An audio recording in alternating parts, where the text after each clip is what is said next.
Mais j'ai juste mes cartouches là au fur et à mesure. Donc, voilà. Monsieur Florence. Monsieur le maire, chers collègues, nous aussi, nous avons voté favorablement cette délibération. Nous avons en point plusieurs remarques, questions. Donc, les PFIF, du fait de la convention établie avec cette instance, se portent acquéreurs de parcelles, la plupart du temps bâties en vue de transformer un secteur. Ces acquisitions se font sur plusieurs années. L'îlot Germaine de Launay et l'îlot de la Patte d'Oie sont identifiés depuis 2014 environ, ce qui laisse des logements inoccupés pendant plusieurs années. Certains d'entre eux sont vétustes, d'autres pourraient servir de logement à titre temporaire.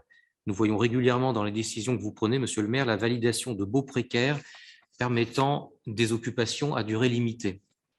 Avec la guerre en Ukraine, nous sommes sollicités pour identifier des hébergements disponibles pour accueillir des réfugiés. Est-ce que les biens acquis par les PFIF peuvent être mis à contribution? Au-delà de cet accueil, un inventaire des possibilités sur notre commune a-t-il été engagé avec cette instance? Concernant la nouvelle convention, elle fait apparaître de nouveaux îlots. Pour certains, par exemple 145, 147, 149, l'avenue Général Leclerc, il s'agit de la poursuite de la démarche de maîtrise du foncier engagée précédemment. Pour d'autres, comme le 108 avenue Leclerc, vous avez évoqué les projets de réalisation de logements sociaux dans ce bâtiment lors de la réunion publique.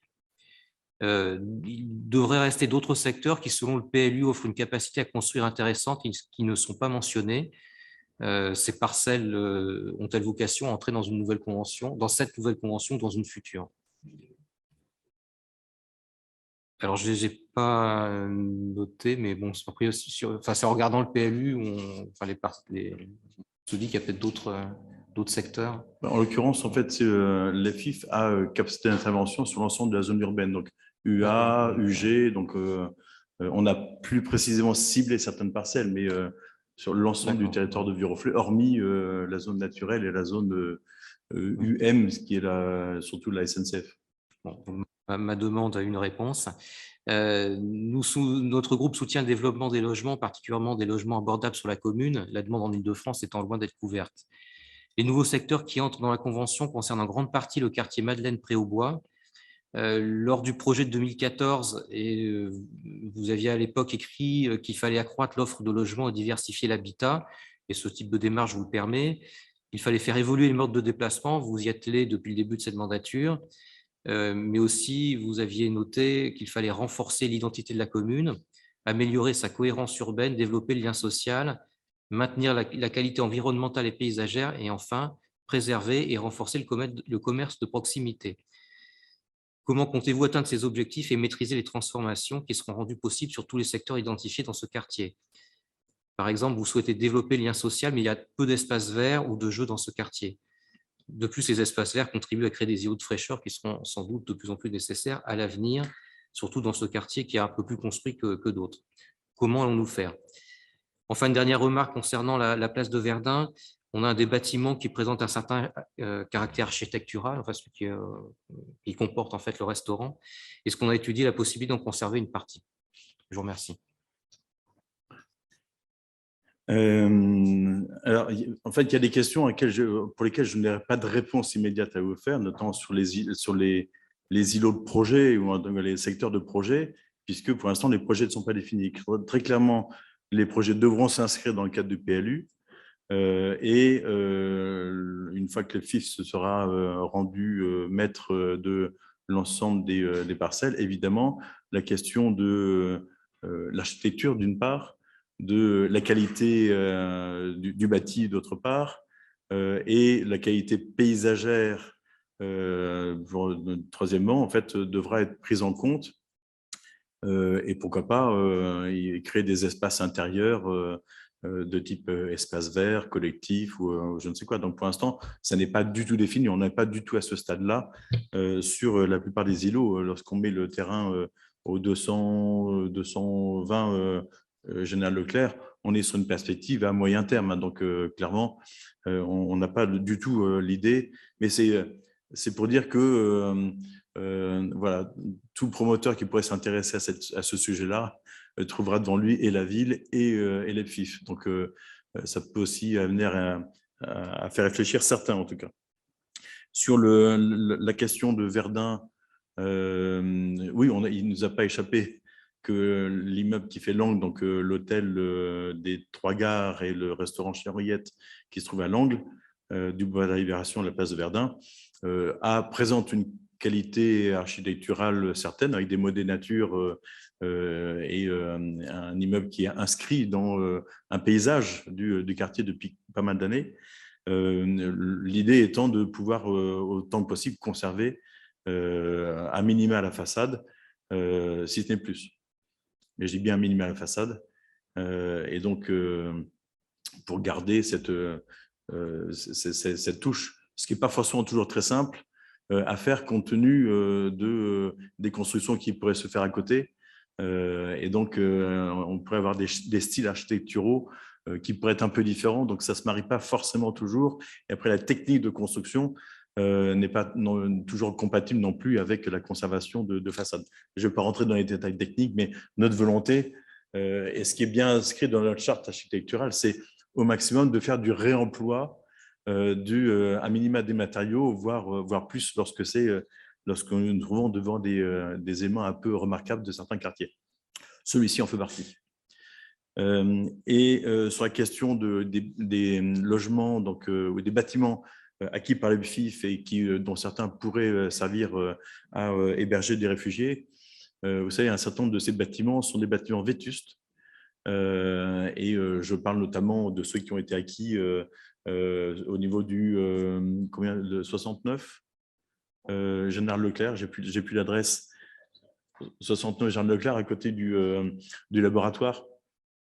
Là, il y a un certain nombre d'appartements, mais ces appartements ne sont pas occupables à l'heure actuelle.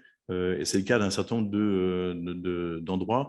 Lorsque c'est occupable, on essaye, et comme vous l'avez souligné, vous l'avez marqué, de faire des baux précaires parce que nous n'avons pas non plus une perspective à long terme de mise en œuvre des différents projets. Donc, nous faisons des baux précaires, parfois de 6 mois, parfois d'1 an, pour les Viroflésiens qui peuvent en avoir besoin dans le cadre de leur projet personnel. Plutôt que d'avoir des logements vides, on préfère les avoir et faire en sorte que des loyers puissent être encaissés par la ville, puisque c'est la ville qui encaisse les loyers à la place de l'EFIF, puisque c'est nous qui gérons ces loyers.